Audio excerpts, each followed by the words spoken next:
Hey guys, it's Sahana with a DIY paint video. I have two recipes to show you guys. The first one is quick and easy to make, but isn't the best one, and the second one is really good, but requires a lot of time and parental guidance.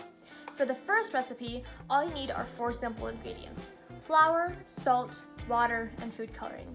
Just a reminder that all the materials I'll be using in this video are reusable, like this metal spoon and metal bowl. That way, nothing has to go in the trash and we can make the environment a little better.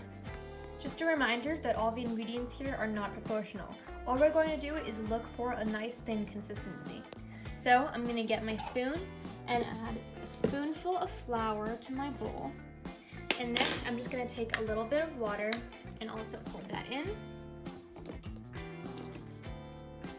If your mixture has this weird kind of thick consistency, you're going to have to add more water. Once your mixture is nice and thin and you can pour it like water, you're going to add some salt. After you're done adding the salt, you're just going to add your food coloring.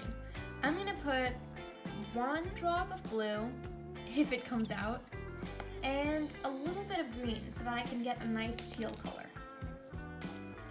Now just mix it up until it's fully incorporated. When you're mixing, and if you still see clumps, remember to mix even more and add more salt.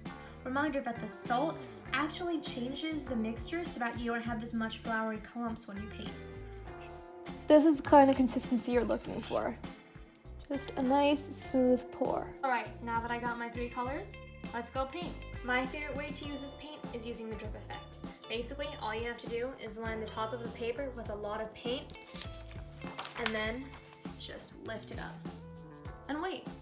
As you can see, the drip is already happening and you have this really cool effect. At the end of doing the drip, you get this really cool design that's really shiny. The really cool thing you could do is the mirror effect.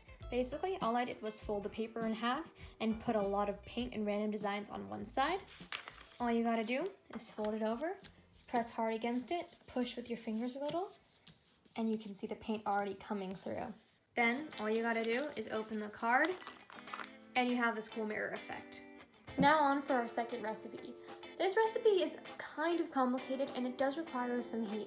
So remember to ask for your parents' permission before you do this. So I have half a cup of sugar, 0.75 ounces of water, 0.75 ounces of vinegar, 0.75 ounces of baking soda, and 0.75 ounces of cornstarch. Right now I have water and white vinegar on the stovetop, and when you can see the bubbles rising, you know that it's boiling. So I'm just gonna dump all of my sugar and I'm gonna mix it until it's fully dissolved.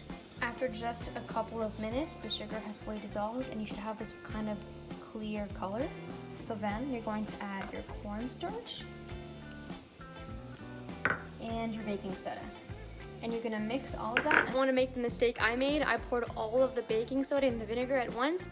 And if you've been to a 5th grade science class, you know that baking soda and vinegar react really, really violently. So I had bubbles floating everywhere and it just kind of exploded. So remember to add a little bit of baking soda at a time and totally mix it. At this point, the baking soda should have reacted with the vinegar to form this bubbly substance.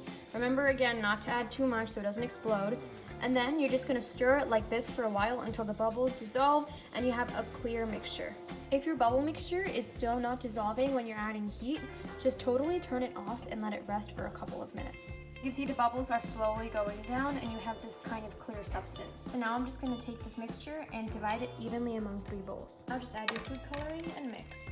And now you have your watercolor paint. Let's test it out.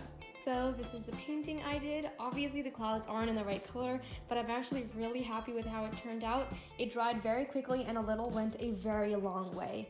So yeah, that's the second recipe. If you want to save the paint, all I did was remove the wax from tea lights and then you can just pour it there and freeze it. And then anytime you want it, all you have to do is wait for the room temperature to melt it and then you can use it all over again.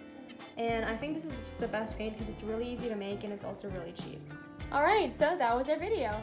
If you would like to see any more DIY videos that you can do at home, please check out our channel. If you have any questions, please put them in the comment section and we'll try to respond as soon as possible. My name is Sahana and I hope you're all staying safe out there. Bye-bye.